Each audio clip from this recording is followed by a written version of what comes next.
Edward Jordan loves with all of his heart. His friends and neighbors know him as a kind man who has a gentle sense of humor and who lives out his Christian beliefs daily as he walks through this world. Not everyone, however, knows that Edward Jordan is also an amazing guitarist. As a younger man, he played with many of the biggest names in country music and was offered jobs by several of them. He turned them down, however, so he could live a simple Southern life with his wife and the 2 sons they would soon have. When we asked him to star in our video, in his usual humble way, he tried to divert us to his real love. "You should write about my wife, not me," he protested. After 52 years of marriage, he still thinks his wife Jean is more interesting than he is. Between Edward's playing with his own and other bands, leading the music at his local church, and singing pretty much all day, every day, their lives have been filled with song. When Edward Jordan was a very small child, between the ages of 4 and 6 years old, he used his mother's gallon milk bucket as his first guitar. The milk bucket had ridges on the bottom of it, and he stretched strings across the ridges and used it as a guitar. His sister told him that he needed to buy an actual guitar. They bought him his first guitar, a Jean Audi. When he was 6 or 7 years old, his father entered him in a talent contest at JCJC, where he sang and played an old Hank Williams song.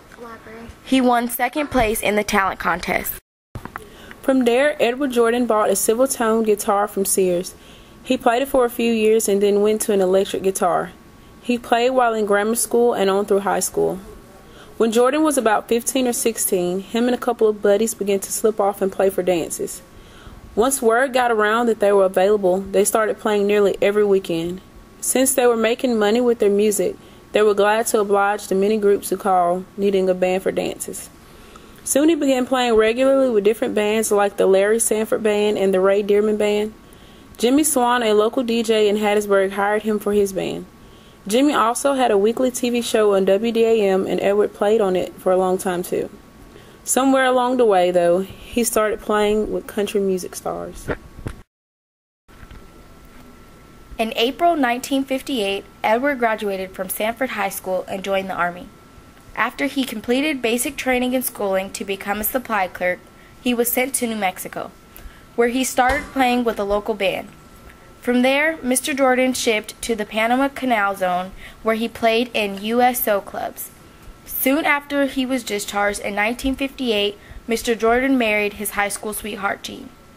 Before she would agree to marry him, though, Jean made him take a vow never to play music again because he was spending every Friday and Saturday night playing music, and that left no time for the couple to be together.